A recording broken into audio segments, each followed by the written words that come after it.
Hint number one, since we have a continuous piece of material here, we have to use the integral version of the center of mass formula.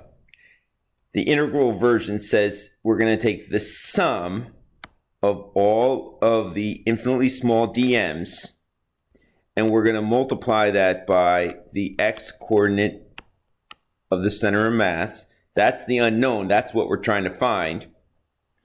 And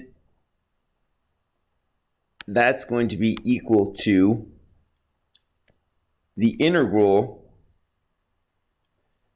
of each of those pieces dm times each of those dm's x coordinate. So for example, like we're going to have one little dm right there and then another dm right next to it and then another dm right next to it.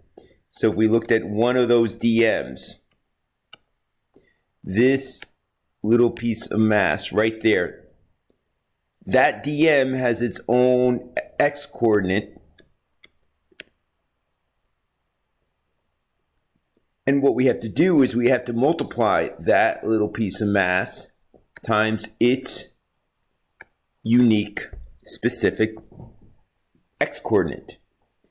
And we're going to have to sum up all of these multiplications.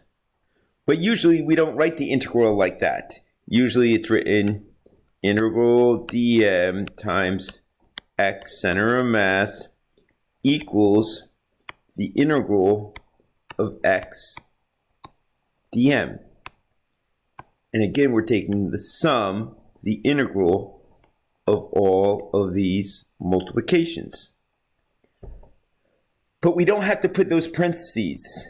It's understood that those parentheses are there. So I'm going to take those parentheses out.